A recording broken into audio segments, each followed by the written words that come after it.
बिस्मिल्लाहिर्रहमानिर्रहीम। अस्सलाम वालेकुम व्यूअर्स। इलेक्शन 2024 का पहला मरहला कंप्लीट हो गया है कागजात नामजदगी का। तो ये पहले मरहले में ही पीटीआई ने शिकस्त दे दी है नून लीग को भी और दीगर जमातों को। तमाम तर रियासती रुकावटें, तमाम तर प्रेस कॉन्फ्रेंसें, तमाम तर हथकंडे, हर किस्म का जुल्म जबर खौफ व हरास, पीटीआई को कन्वेंशन करने की इजाज़त ना देना, पीटीआई को जलसे करने की इजाज़त ना देना, सिंगल प्लेइंग एक पार्टी के लिए मैदान खुला रखना और तमाम तर रियासती कोशिशों के बावजूद पहला मरहला जो है वो इंतखाबात का कामयाबी के साथ जो है वो पाया तकमील तक पहुँच चुका है। और पहले मरहले में ही नून पीटीआई ने जो है वो शिकस्त दे दी है दीगर जमातों को, ख़ास तौर पर नून लीग को। तो किस तरह से कि जो पीटीआई के कागजात नामजदगी करने वालों की जो तादाद है ना, ओवरऑल जितने भी हल्के हैं कौमी असम्बली और सूबाई असम्बलियों के तकरीबन ये 1200 के करीब बनते हैं ओवरऑल जो है।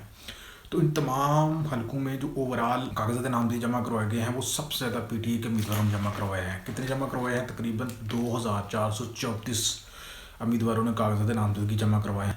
नून लीग के कितने उम्मीदवारों ने जमा करवाए हैं? 2134 और 2434 पीटीआई के उम्मीदवार, यानी कि 300 जो है ना वो कागजात नामजदगी पीटीआई के ज़्यादा जमा हुए हैं नून लीग से। तो पीपल पार्टी की अगर बात करें तो 1651 जो है वो कागजात नामजदगी जमा हुए हैं ओवरऑल सारी जितनी भी कौमी असम्बली और सूबाई असम्बली के हलकों के लिए।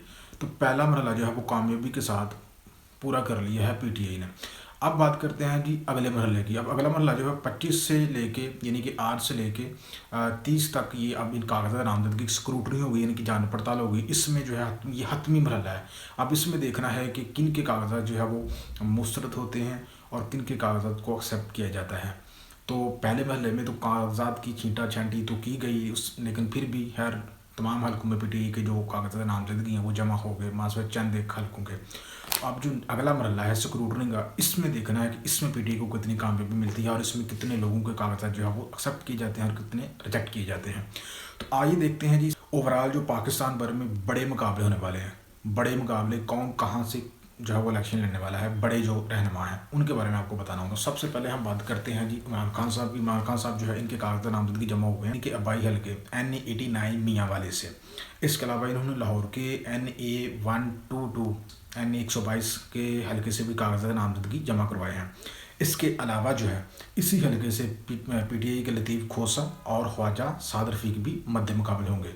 इन केस इमरान खान साहब की कागजात नामजदगी जो है वो मुस्तरद हो जाते हैं तो उसके बाद ऑप्शन बी जो है लतीफ़ खोसा साहब होंगे।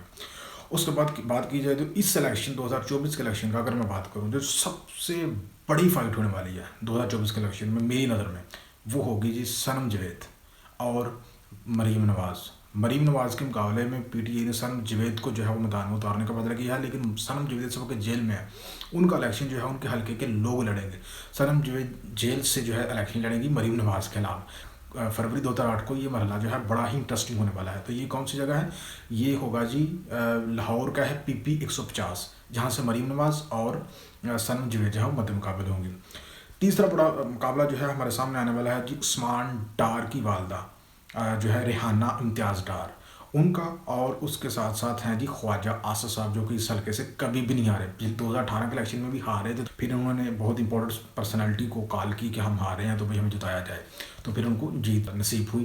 बाकी उस्मान डार साहब ने जो इलेक्शन 2018 में भी इनको तकरीबन हरा दिया था। ये कौन सा हल्का है जी? NA71 सियालकोट। उसके बाद जी मुकाबला है हमारे सामने फजलुर रहमान। ये कहाँ से है? ये है जी NA44 डेरा इस्माइल खान। फजलुर रहमान का मुकाबला किससे होगा? पीटीआई के अली अमीन गंडापुर से। यहाँ भी बड़ा कड़ा मुकाबला होने वाला है, बल्कि कड़ा तो नहीं, इसको मैं सिंगल साइडेड कहूँगा। फजलुर रहमान साहब ने इसी वजह से एक और हल्के से पशीन, बलूचिस्तान के पशीन इलाके से, जहाँ पे फजलुर रहमान की जमात है जमीयत उलमा इस्लाम, उसका जोर है वहाँ पे, तो इसके इसलिए एहतियातन जो है फजलुर रहमान ने पशीन से भी कागजात नामजदगी जमा करवा दी हैं। इसके अलावा जी नवाज शरीफ, इस इलेक्शन का जो बड़ा मुकाबला है वो है जी नवाज शरीफ साहब का और डॉक्टर यास्मीन राशिदा पीटीआई की, जो कि कैंसर की मरीज़ है और पिछले 8-9 महीने से इमरान खान के साथ जो है वो नहीं छोड़ रही। उनको बड़ी ऑफरें की गई कि उनका साथ छोड़ दो और तुम्हें हम जेल से बाहर निकाल देंगे, लेकिन उन्होंने साथ नहीं छोड़ा। वो हिम्मत और जो है वो जुर्रत और करज के साथ जेल की जो है सलाहों के पीछे बैठने को उन्होंने तरजीह दी है बजाय इससे उन्होंने बाहर निकलने के। इनका मुकाबला किसके साथ होने वाला है? डॉक्टर यास्मीन राशिद का लाहौर के NA130 से 130 का जो इलाका है NA 130, वहाँ से नवाज शरीफ और डॉक्टर यास्मीन राशिद आपस में मध्य मुकाबला होने वाले हैं। उसके बाद शहबाज शरीफ साहब जो है ये लाहौर से तो नहीं इस दफ़ा इलेक्शन लड़ रहे, ये कसूर के NA 132 से इलेक्शन लड़ रहे हैं। इसके अलावा ये कराची के 242 हल्के से भी इलेक्शन लड़ेंगे और कराची में इनके मध्य मुकाबले होंगे मुस्तफ़ा कमाल। तो जहांगीर तरीन जो है ये NA 149 से जो है वो इलेक्शन लड़ रहे हैं और इनके मुकाबले में कौन है, PTI के आमर डोकर।